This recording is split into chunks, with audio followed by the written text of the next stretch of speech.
Hello and welcome to series of lectures on drugs acting on blood. In last class we studied about hematinics, and in this class I will be discussing about antiplatelet drugs. What we will be doing is that we will be taking this topic in two different classes. So part 1 we will be doing today and part 1 in subsequent days. So antiplatelet drugs. Before going into this, let us discuss what do we mean by hemostasis? What do we mean by hemostasis? So as the name suggests, it is the cessation of bleeding. It is a cessation of bleeding. Okay, so there are some mechanisms involved in hemostasis. So what are those? So any physical trauma to the vascular endothelium initiates series of interactions. Between platelets, endothelial cells, and the coagulation cascade that finally leads to hemostasis. In hemostasis, there are two types, that is primary hemostasis or primary hemostatic plug, and there is formation of secondary hemostatic plugs that we know from our pathology. So what is the difference between thrombosis and embolism? We also know this. What is thrombosis? Thrombosis is the formation of an unwanted clot within a blood vessel. So there is formation of unwanted clot. This is thrombosis. And what is embolism? If this thrombus gets dislodged and goes into the systemic circulation, and there it causes either ischemia or infarction, then that will be embolism. Okay. So there can be different diseases of hemostasis. In one type there will be increased thrombosis. So increased thrombosis. Another type can be where there will be increased chance of bleeding. Okay, so which type is more common? Obviously the thrombosis, where there is increased chances of thrombosis. Like in this myocardial infarction or pulmonary embolism or deep vein thrombosis. So there will be increased chance of thrombosis. While the examples of the diseases where there will be increased chances of bleeding are like von Willebrand disease. You have studied this. And also, if there are different types of hemophilias where there is deficiency of clotting factors, there will be increased chances of bleeding. Okay, and their presentations will be different, that you will be studying in more detail in pathology. Okay, now coming to, there are two types of thrombosis. One is arterial thrombosis and venous thrombosis. So again, what arterial thrombosis, here there is pathology in the blood vessel where there is increased chance of atherosclerosis. So the initiating event is the atherosclerosis, and arterial thrombosis usually affects medium sized blood vessels. Okay, and it is rich in platelet. So platelet content of arterial thrombus is much more as compared to venous thrombosis. Here the initiating factor is blood stasis, and as I have already told you, here platelet content is less as compared to fibrin. So fibrin deposits are more here in venous thrombosis. So this is important. You have to differentiate between arterial thrombosis and venous thrombosis. Venous thrombosis is usually red in color and this is white in color. You have studied this. Okay, so now what is the mechanism of hemostasis? See, basically clotting, the mechanism involved in clotting and hemostasis are more or less, and this thrombosis, mechanism involved in clotting and thrombosis are more or less same. Just the difference is that in case of thrombosis, there is some pathological conditions in the blood vessels, while in case of clotting, what is there? There is usually, that is physiological clotting, there is usually history of trauma, physical injury is there. Okay, so this is the major difference. So pathogenetically, the mechanism wise, both are same. So we have to understand the mechanism by which hemostasis takes place. As I already told you, the important cells which are involved in hemostasis are platelets, endothelial cells, and different coagulation factors that will be involved in the formation of hemostatic plaque. So let us start with this diagram. This has been taken from your Katzung book. So what is important here? Let us first orient ourselves to this diagram. This is the endothelial cell. These are the endothelial cells. Okay, and this is the platelet. Okay, and there is some defect, vessel wall defect. Here there is vessel wall defect. Whenever there is vessel wall defect, due to which there will be, and this vessel wall defect can be either pathological or physiological. In case of physiological, there can be physical trauma, while in case of pathological, there can be atherosclerosis. I already told you in case of arterial thrombus, and in case of venous thrombosis there is stasis. Werkhoff triad, do remember that Werkhoff triad. I won't be discussing that. Okay, so by any means, if there is a vessel wall defect here, there will be exposure of subendothelial matrix proteins. Subendothelial matrix protein, those are of two types. One is collagen and another one is von Willebrand factor. So they are present in subendothelial layers of the blood vessel. Whenever there is injury, there will be exposure of subendothelial matrix proteins like collagen and von Willebrand factor. Now after that, what will happen? These circulating platelets, under normal circumstances, they do not go and attach to the vessel walls. Why? Because under normal circumstances, when this vascular endothelium is healthy, it secretes some some inhibitors of platelet aggregation. Vascular endothelium secretes inhibitors of platelet aggregation, like prostacyclin and nitric oxide. So what is the role of prostacyclin and nitric oxide? They will inhibit platelet aggregation and will keep this platelet away from adhering to the vessel wall. Okay, this is under normal circumstances. But as vascular endothelium is damaged here, the concentrations of PgI2 and nitric oxide is decreased. So anti-aggregatory substances, the levels of anti-aggregatory substances are decreased, and also there is exposure of subendothelial matrix protein. Those are collagen and von Willebrand factor. Up to this much is clear. After this, before going further, let us see if there are certain different receptors which are present on platelet.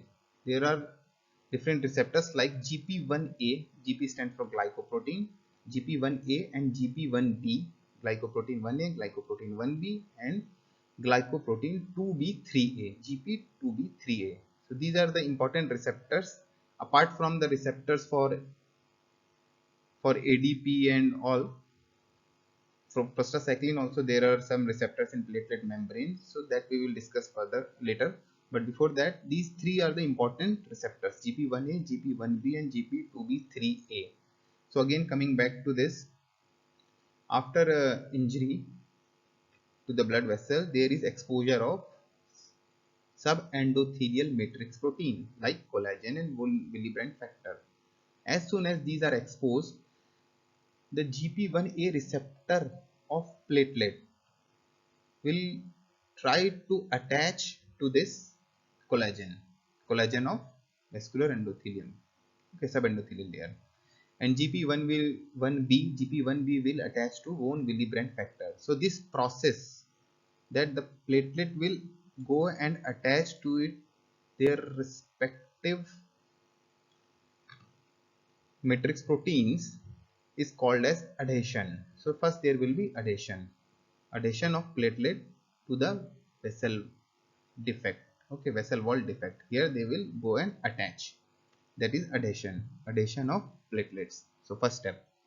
After this, as soon as this platelet gets attached to the vessel wall defect, then there will be conformational change in GP2B3A receptor. There will be conformational change in GP2B3A receptor. That it means that there will be externalization.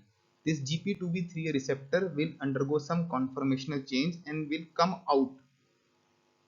Means there will be more upregulation, or you can say externalization of GP2B3A receptor. So this is called as activation of platelet. So this is platelet activation. So first there was adhesion, platelet adhesion, then activation. And also after this there will be secretions.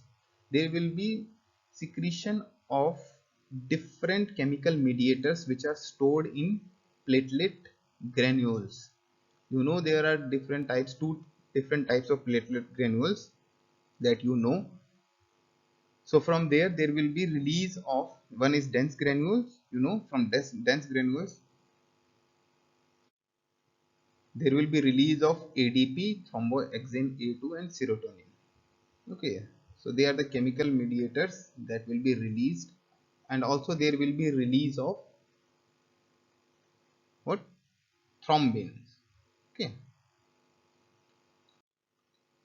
so there will be release of ADP, thromboxane A2, serotonin, and also fibrinogen will also be released. So we will see. So what we have, so first the step was that there will be adhesion, then activation of the platelets, then there will be secretions of the of the contents of platelet granules like ADP, thromboxane A2 and serotonin. So after this there will be what? Platelet aggregation. So what is platelet aggregation? As we can see here, I told you there after the activation there will be externalization of GP2B3A receptor, which is a receptor for fibrinogen molecule. So this is fibrinogen. So this fibrinogen will attach to GP2B3A receptor of one platelet, and it will also attach to the same receptor of the subsequent platelet. Okay, so there will be formation of platelet plug. Okay, so what is the role of fibrinogen here?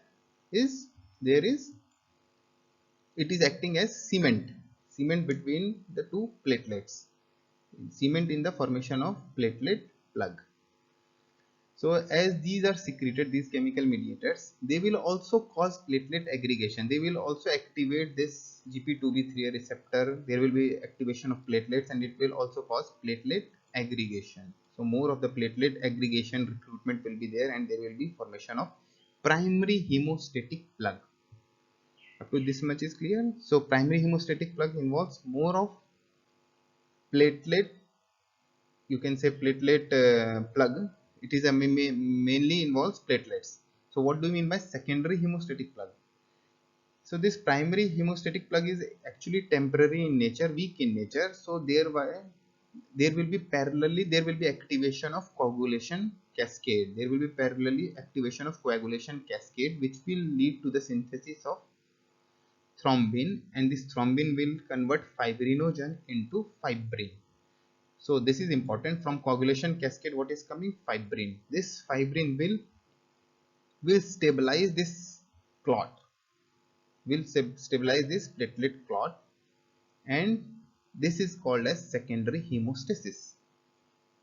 So up to this much is clear. So first there was the development of primary hemostasis, and then due to this activation of coagulation cascade, there is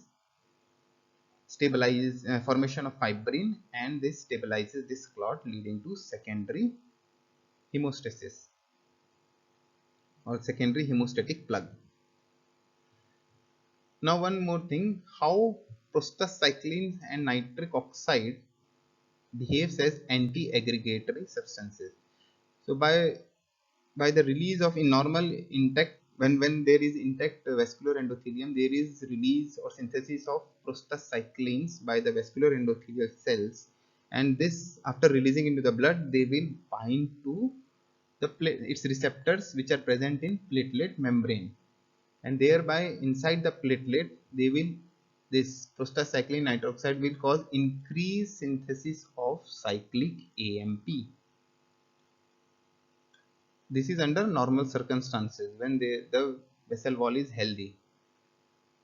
So this increased cyclic AMP inside this platelet, inside the platelets, will cause decrease levels of intracellular calcium. Okay, so calcium levels will decrease here.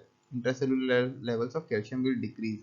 Low levels of calcium stabilizes GP2B3A receptors. They won't cause any externalization or any activation of platelets. So they stabilizes GP2B3A receptor, and they also cause stabilization of platelet granules. They will inhibit the release of the contents of platelet granules like ADP, thromboxane A2 and serotonin.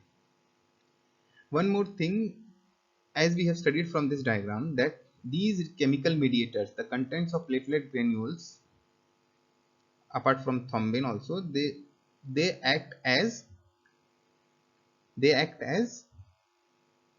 stimulator of platelet aggregation. Okay, so this is important. So by this diagram we can see, we can direct our drugs to different steps involved in hemostasis. Thereby those drugs will be able to act, or they will be able to be used in the conditions of thrombosis, increased thrombosis. Like we can have antiplatelet agents, a class of drugs that will be acting as antiplatelet agents that can be used in thrombotic disorders. And also we can have anticoagulants. Okay, if we inhibit the formation of thrombin, obviously there won't be any stabilization of the clot, and those drugs can also be used in thrombotic disorders. So first class of drugs are antiplatelet drugs that can inhibit platelet aggregation, activation, or both. We have we have anticoagulants that will inhibit the synthesis of thrombin, and also we have different group of drugs. The third class of drugs that can be used in the treatment of thrombotic disorders are fibrinolytic drugs.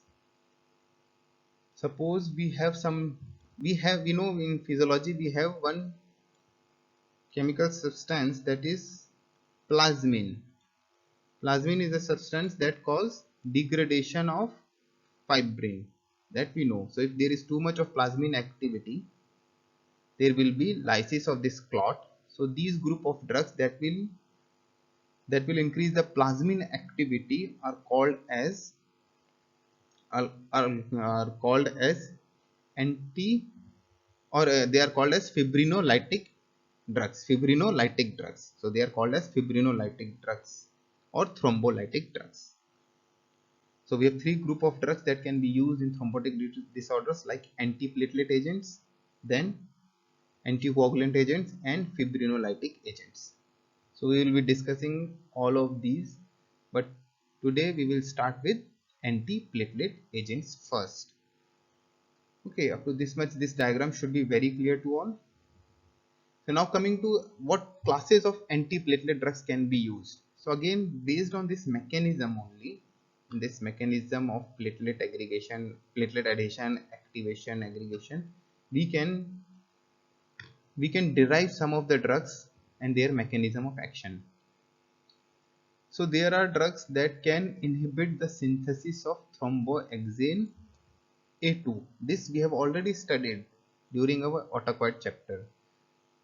From where the thromboxane A2 is being synthesized, if we recall the steps involved in its synthesis, then we will see that from arachidonic acid under the influence of enzyme phospholipase, and then from arachidonic acid under the influence of enzyme COX cyclooxygenase enzyme, thromboxane A2 is being synthesized.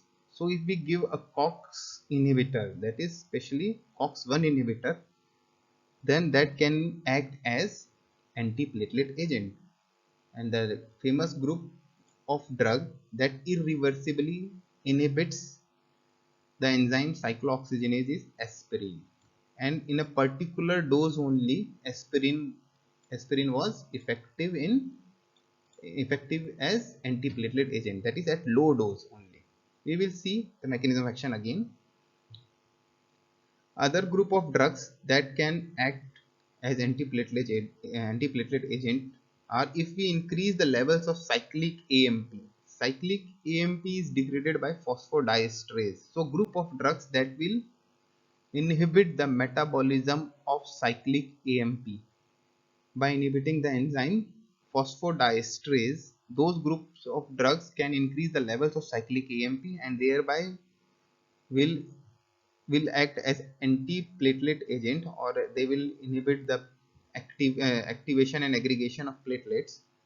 Those groups of drugs are phosphodiesterase inhibitors. We will see what are those. The names of the drugs we will be discussing in subsequent slide. So group of drugs, those groups of drugs that will inhibit phosphodiesterase enzymes can also act as antiplatelet agent. Any other drug? See the common pathway of various this stimulation of or activation. First there is platelet adhesion, then secretion, activation and aggregation of platelets is leading to what? Activation is due to externalization of GP2B3A receptor. So common pathway here, if we block this GP2B3A receptor, then that drug will be the most potent drug as in with regards to its antiplatelet effect, and those group of drugs are GP2B3A inhibitors. Here we can see the role of thrombin. Thrombin is having dual role, that is, it is on one side it is converting fibrinogen into fibrin, and this fibrin is providing mesh like network around the platelet and it is stabilizing the clot. And on other side, this platelet granules also contains thrombin that is also acting as platelet activator. So thrombin through its receptor, the receptor for thrombin is PAR. Thrombin through its receptor PAR activates the platelet. So if we give PAR antagonist, those group of drugs, that is the PAR is the receptor for thrombin. So PAR antagonist can also act as antiplatelet agent. These are the newer group of drugs. And finally, we can also give a receptor blocker, that is ADP receptor blocker. We have group of drugs, those are ADP receptor blockers that will also act as antiplatelet agent.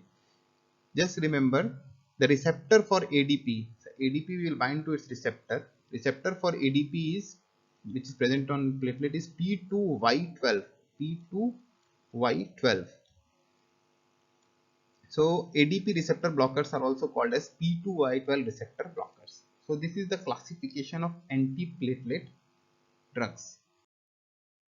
So this, you know, that I've already told you that there is normally balance between coagulation and fibrinolysis. If there is too much of coagulation, that will lead to thrombotic disorders. Like again, that can be of two types: arterial thrombosis and venous thrombosis. Arterial thrombosis will be involving what? There can be like this myocardial infarction. Okay, so other group of diseases that involves thrombotic diseases like this myocardial infarction, pulmonary embolism, deep vein thrombosis. So these are just a disorder of coagulation. If there is too much of coagulation, if there is too much of fibrinolysis, then this will cause increased chance of bleeding, like in hemophilia and von Willebrand diseases. So any alteration of this balance in favor of coagulation, I have already told you, can lead to thrombosis. And thrombosis is what? It consists of platelet aggregates, fibrin and red blood cells. Okay, platelet aggregates are more in arterial thrombus, while fibrin is more in venous thrombus. Okay. So we have antithrombotic drugs that are directed towards the diseases where there is too much of coagulation, and there are three classes of drugs. I already again told you: antiplatelet agents for number 1, number 2 is anticoagulants, and lastly we have fibrinolytic agents. Okay, and the most common adverse effect associated with all of these antithrombotic drugs is, obviously by common sense, it is increased risk of bleeding. So hemorrhage is the most common adverse effect of all antithrombotic drugs. So this diagram, which has been adapted from your Goodman-Gilman. So this diagram again stresses upon the mechanism of hemostasis and also the drugs acting on different steps. So let us go through with this diagram. First, there will be plaque disruption, or this is pathologic. Due to atherosclerosis there can be plaque formation, and then there can be plaque disruption. Or if there is vessel wall defect in physiological conditions, if there is trauma to the blood vessel, there will be exposure of subendothelial matrix protein. There will be exposure of subendothelial matrix protein like collagen and von Willebrand factor. This will cause adhesion of platelet. Okay, this will cause adhesion of platelet, and then after this, there will be secretion of the chemical mediators which are present in platelet granules like thromboxane A2 and ATP.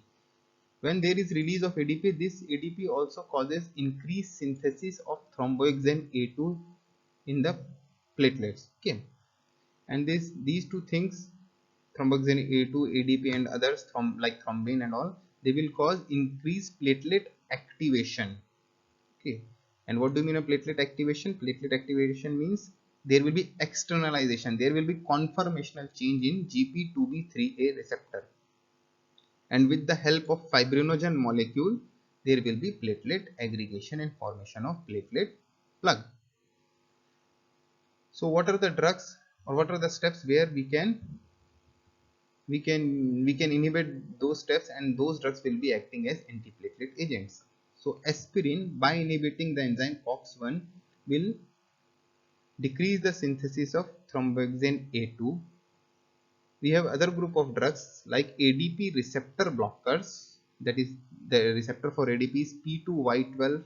They are also called as P2Y12 blockers like ticlopidine, clopidogrel, prasugrel, and others. And also we have one group of drug that will block the receptors for thrombin. The receptor for thrombin was PAR. So the name of the drug is Vorapaxar and Atopaxar. So they are the drugs that will act as thrombin receptor blocker or PAR antagonist. And I have already told you the common pathway, or the common receptor which is involved in platelet aggregation is GP2B3A receptor. So we have drugs that are GP2B3A receptor blockers. Those are F6CMAB, Eptifibatide, and Tirofiban. So these are important group of drugs that are acting as antiplatelet agents. So again, the classification here, it is very important. I have already told you. So if we classify antiplatelet agents, first group of drugs, the most important is aspirin, that is COX inhibitors. Thereby they will, by inhibiting the COX enzyme, they will decrease the synthesis of thromboxane A2. I would already told you we have phosphodiesterase inhibitors. They will increase cyclic EMP levels. Okay, by inhibiting the enzyme phosphodiesterase. These group of drugs are dipyridamole and cilostazol. And this GP2B3 receptor blocker, these again we have I have already mentioned that F6CMAB, Eptifibatide, and Tirofiban. These are three drugs which are important as GP2B3A receptor blocker. We have ADP receptor antagonist, or also called as P2Y12 receptor. P2Y12 receptor blockers, they are of two types. One is reversible inhibitor of P2Y12 and another one is irreversible inhibitor of P2Y12 receptor. Those are, in reversible we have cangrelor and ticagrelor. In irreversible inhibitors we have clopidogrel, prasugrel, and ticlopidine. So important ones. And these are the recent group of drugs. They are the PAR antagonist. PAR was the receptor for thrombin. Thrombin was involved in platelet activation. So again, these group of drugs can act as antiplatelet agents like Vorapaxar and Atopaxar. So here we can stop for today, and in next class we will discuss each of these drugs one by one in detail. Thank you, and keep revising.